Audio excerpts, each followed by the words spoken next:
En esta segunda parte, relacionado con el cálculo de esfuerzos en engranes, vamos a hablar de las ecuaciones que dirigen la estimación de esfuerzos por flexión en la base de los dientes.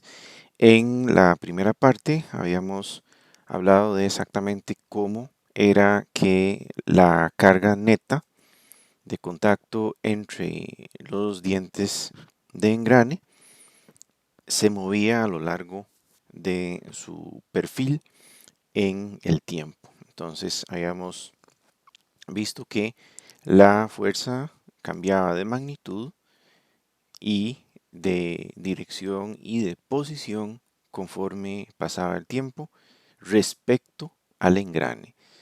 La carga no cambia de dirección en coordenadas absolutas, ella siempre se mueve sobre la línea de presión, la que lleva ángulo de presión, como se ve en la animación del lado derecho. Las ecuaciones de diseño que se usan en este momento, que son las de la agua, se basan en la ecuación de Lewis. Toman la ecuación de Lewis y la afectan por unos correctores, unos factores de corrección. La ecuación de Lewis no es perfectamente precisa por las razones que les aparecen ahí. Está suponiendo que no se comparte carga entre dientes, que la carga se aplica en la punta del diente, que la carga radial no existe, ¿verdad? Que la componente radial es cero. Todo esto está del lado conservador. El hecho de que se asuma que esté en la punta aumenta artificialmente los esfuerzos. Despreciar la compartición de carga aumenta artificialmente los esfuerzos, igual con despreciar la carga radial. Si uno supone que la carga radial no existe, como es una carga de compresión, entonces en realidad lo que está pasando es que el máximo esfuerzo de tensión sube en comparación con que si uno lo hubiera tomado en cuenta. Recuerden que los esfuerzos de tensión son los que propagan las grietas, los de compresión no. El problema es que entre las simplificaciones hay dos cosas que no están del lado de conservador. O sea, desprecia la concentración de esfuerzos y desprecia cualquier efecto de un golpe o de las vibraciones que de todas maneras van a ocurrir en cualquier par de engranes. Entonces, esto es donde se requiere principalmente la contribución de los factores de corrección. Entonces, el modelo de Lewis asume de entrada que se trata de un engrane recto, de manera que la base, si nosotros cortamos la base del diente, veríamos un rectángulo de ancho igual al ancho de cara al engrane y de altura o de base, como quieran verlo, un espesor de diente muy parecido al espesor de diente en la base. Más adelante vamos a ver exactamente dónde es que se define esto, pero el asunto es que es un rectángulo.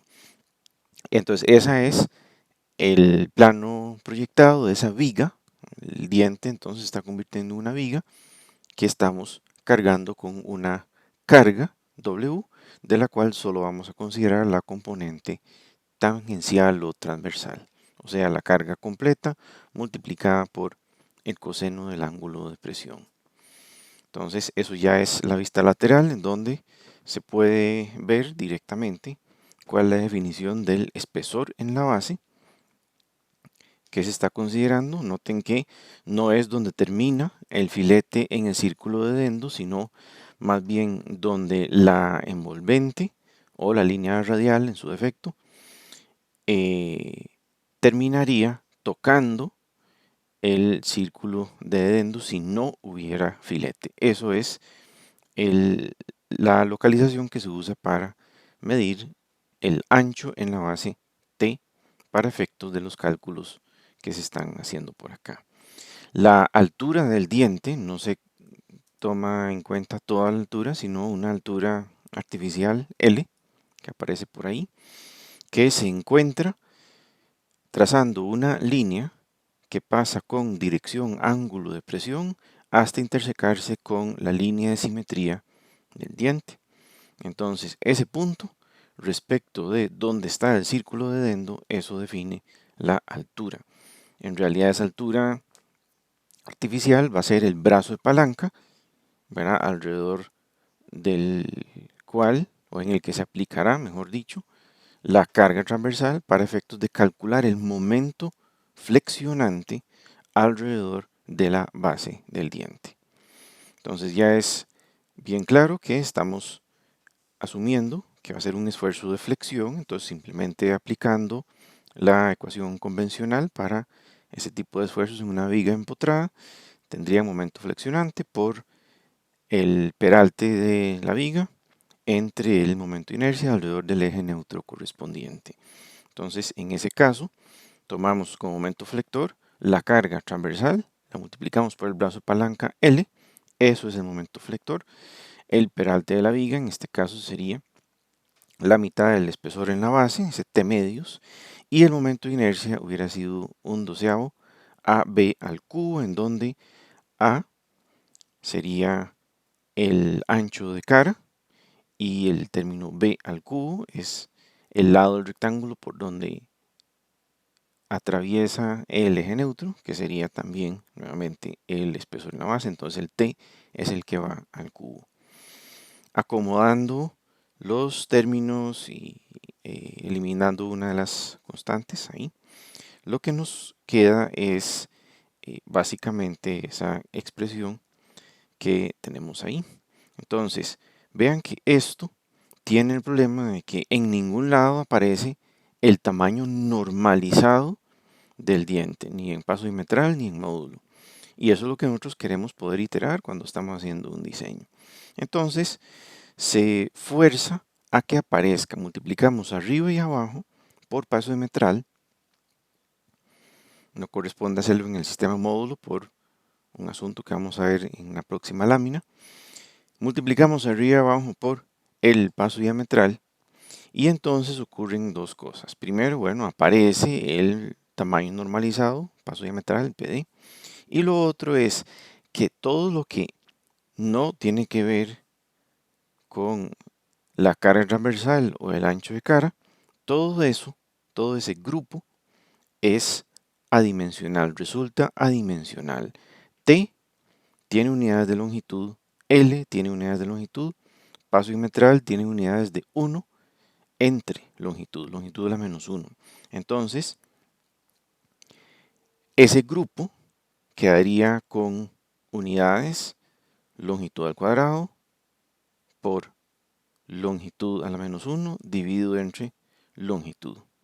En suma, quedaría libre de unidades, quedaría adimensional. Entonces, ese grupo se le llama factor de forma de Lewis, se expresa con la letra Y, y como se trata de una proporción, ese grupo es constante. ¿Qué es lo que sucede? Digamos, si uno quisiera sacarlo uno solito, ¿cuánto vale Y? Uno lo que hace es que uno dibuja un diente, por ejemplo, con paso diametral 10, lo dibuja para el ángulo de presión y el número de dientes que corresponde y mide directamente cuánto vale T, cuánto vale L. Entonces, sabiendo ese paso diametral, sabiendo el T, sabiendo el L, uno puede calcular ese Y. Entonces, lo bueno es que con que uno lo calcule una vez, ya lo puede usar para cualquier otro tamaño de diente, porque no importa si uno duplica el paso diametral o lo vuelve a la mitad, las proporciones van a mantenerse. Precisamente es un grupo adimensional.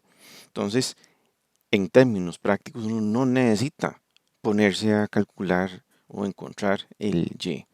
Simplemente uno utiliza tablas o ecuaciones o gráficas que le den a uno los datos correspondientes, como les aparece, como ejemplo, esta gráfica que ustedes ven por acá.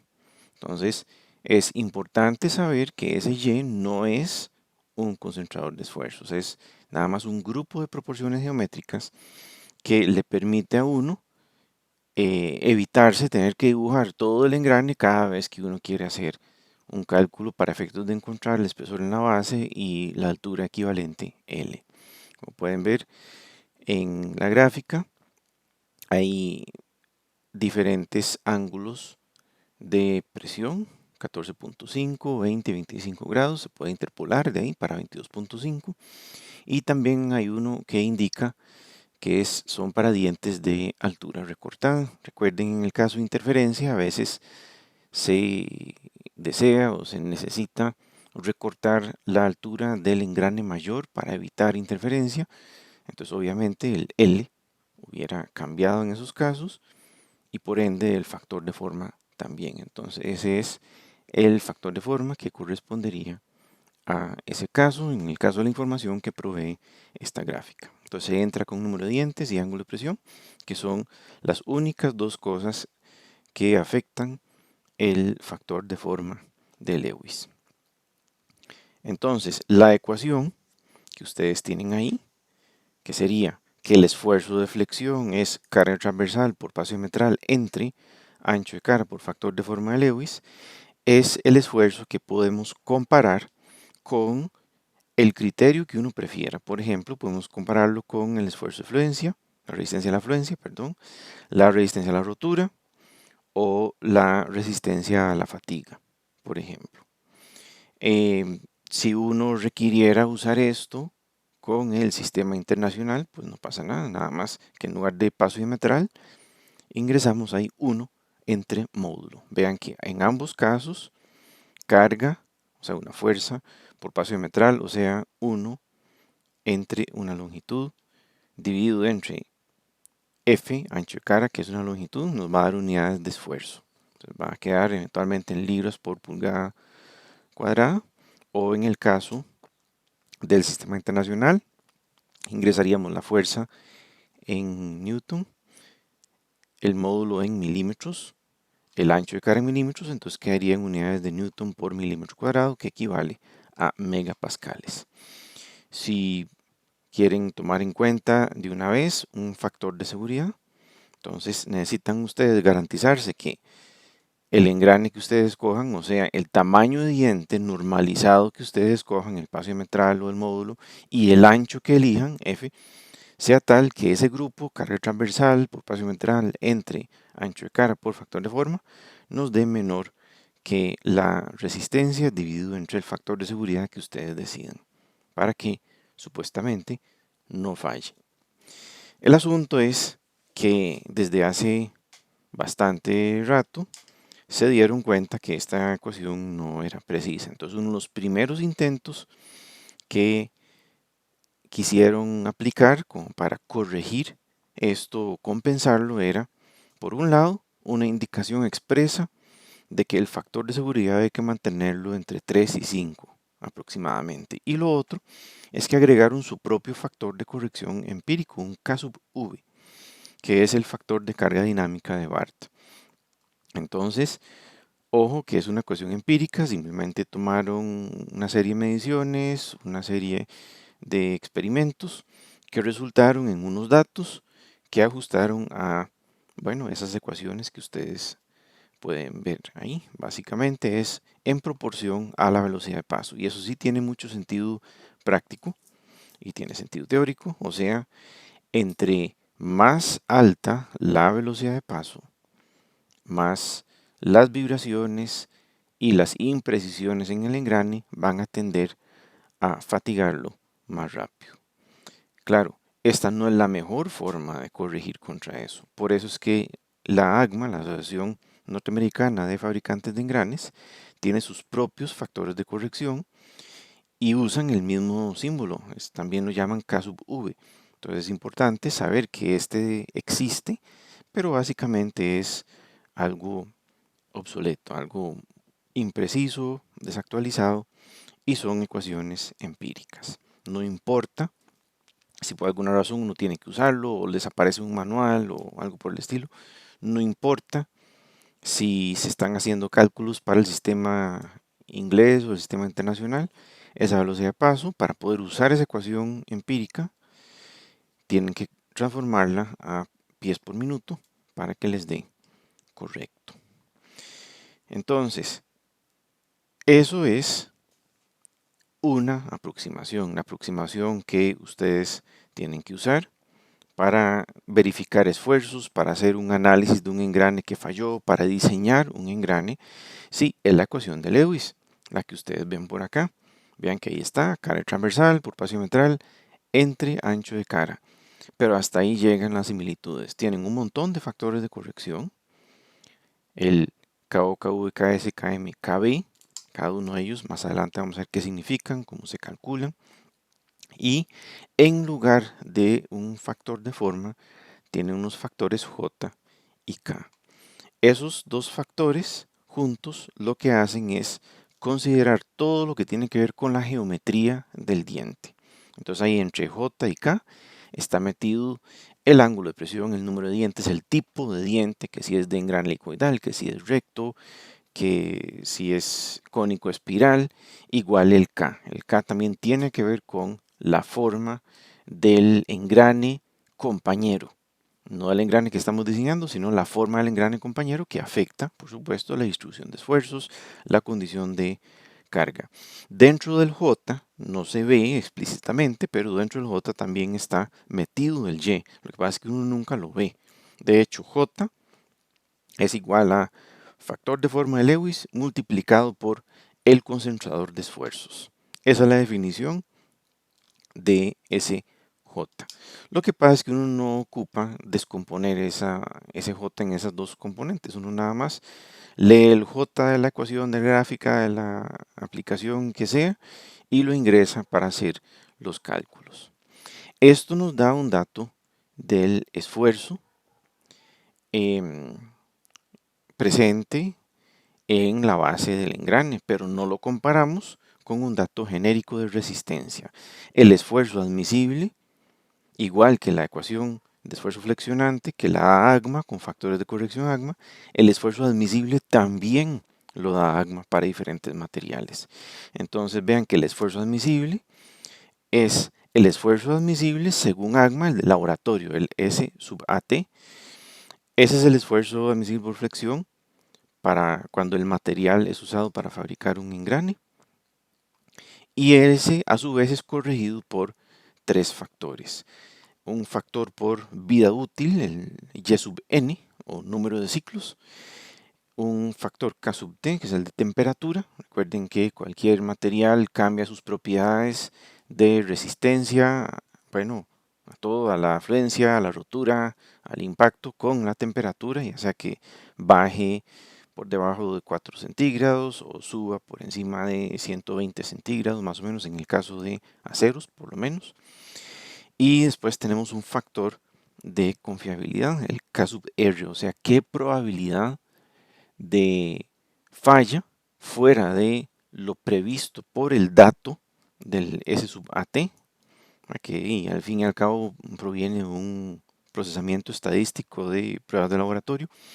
¿Qué tanto quiero arriesgarme yo a que haya una falla antes de la vida útil calculada? Entonces usualmente uno piensa, bueno, un 99% de certeza de que no va a fallar, un 99.9, 99.5, una posibilidad en 10.000 de que falle, entonces eso va a variar el K sub R. En este caso están escritas para el sistema inglés. En el sistema internacional, pues no pasa nada, nada más que hay que tener cuidado con dos cosas. Primero, ese módulo no va arriba, va abajo, precisamente por la definición de módulo. Y lo otro es que usualmente el módulo y el ancho de cara, los dos se ingresan con unidades de milímetros y la carga en unidades de newton para que el esfuerzo dé en megapascales. Y pues por supuesto que no vayan a olvidar que el módulo únicamente sea en milímetros por diente, ¿verdad? Jamás les van a dar un módulo en metros o en kilómetros o algo por el estilo. Por último, también vale la pena tener en mente por acá que ese M no es la relación de transmisión. Eso a veces alguna gente se confunde con eso. La relación de transmisión es mg y no tiene absolutamente nada que ver con el tamaño normalizado del diente, que es m, en este caso módulo. Gotica de café. para el ratico.